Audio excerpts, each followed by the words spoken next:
For everyone. You know, it was a choice of that or a taco bar. And it's like, which one do I want? Because I know what I wanted. It's like, which one would everyone enjoy more? Taco bar. So, I'm glad that you enjoyed it. And, very good. Well, let's continue on. One of the things that we heard in the past is that people wanted to see a little bit more hands-on stuff. So this is why we kind of changed the tone this year with Keith's talk and Dave's talk about operating your business. One of the things, though, that we always talked about was selling displays. We all know that displays are golden. I'll say every display needs X amount of money in our pockets. And I asked Don Don Alexander. He always posts his displays, and I was like, wow, wow, wow, wow.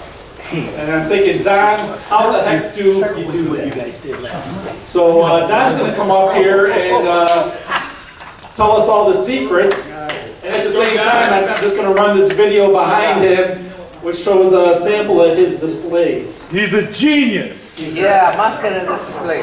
You know, I think I already know how he does it. And you can tell me if I'm right. He asks. He's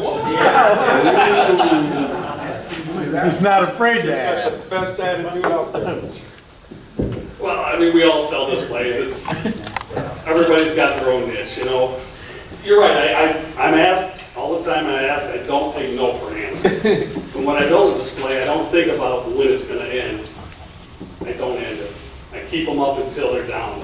I would rather Reeboks a full display in the back room than lose an empty display on the floor. So, and I'm always trying to think, okay, I've got something on sale here now, what's the next sale? I just transition into the new sale. Oh, you're one of those guys. Yeah. I don't want to lose this. Permanent I mean, I've had $1 for the next 6 weeks. What do you get them box cookies at? some of these are 10 years old, so. I just see my whole reel. I mean, look at this display right here. I put up in September. It's actually coming down next week. So, and that was all extra space. I had that in addition to all my end caps and other places that were planned. So, a lot of times it's just being there and being seen. You know, some of my better stores I do really early in the morning, there's no one there, so guess what? On the way home, I stop there, just walk through, maybe I buy a sandwich, maybe I walk around and say hi to the manager. They know I'm there, I'm taking care of it. It's weird, you say I ask. I don't ask as much as I used to, because I don't need to. They know I'm there to do it, so when they see me, they say, hey, can you do this? Can you do that? So I'm getting asked now. Part of it was COVID. I had a product, I took care of them. A lot of companies didn't. So service is key, but you know, don't be afraid to have huge displays.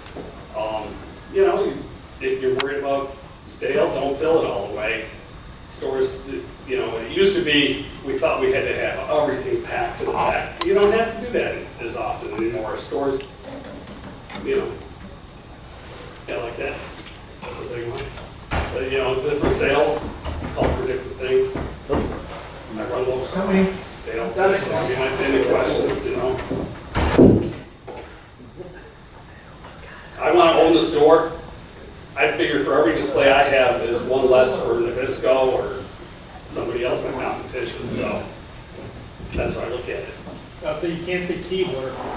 No, they don't put anything up anymore. I mean, it used to be I would fight for keyboard and Nabisco space. And, yeah, keyboard's gone now. Don, do you not find that it is never, as far as store level wise and working in the store, it's never been a better time to be an independent distributor because the commission sales reps, they're kind of going by the wayside, with the exception of maybe Little Debbie. Yep. You know, the Bisco guys, they're more about hitting the numbers so they get their bonus. Frito-Lay, you can do 6 different merchandisers. they don't communicate, they get what they're programmed for, they're gonna meet their goals, so why should I try anymore? Because it'll just hurt me in the next period. Right. I'm standing back. I would say I stand the tallest in all my stores. Yeah. You know, as far as all the other companies. And that goes a long way. And then, yeah, and I only see that getting more and more because Nabisco every year they cut their staff down. You know, I've got a Nabisco rep that's looking to buy a pepper trout because he knows he thinks next year they'll be out of a job. So. Heck, some of mine thought they'd be out by May because they keep buying more merchandise to write their orders. Absolutely. So, Or Walmart's writing them. You know, so that's only going to get worse with AI. That's about it. You know, I mean, I'm not going to tell everybody how to sell displays. Like I said, everybody in here knows.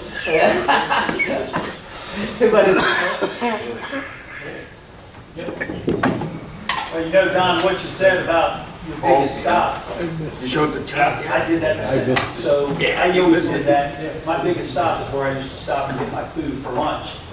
And when Pepperidge Farm would go there, they'd say, "How often does Tony serve your store?" He said, "He's here every day." Yeah.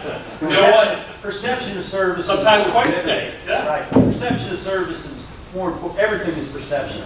I might be grabbing a sandwich, but they see me. I said, "Yeah, I just came in to make sure everything was good. Restock it up." You know, I might not have even touched the section. But Oh, I like you mean it. it's all the eyes. You know, so, yeah.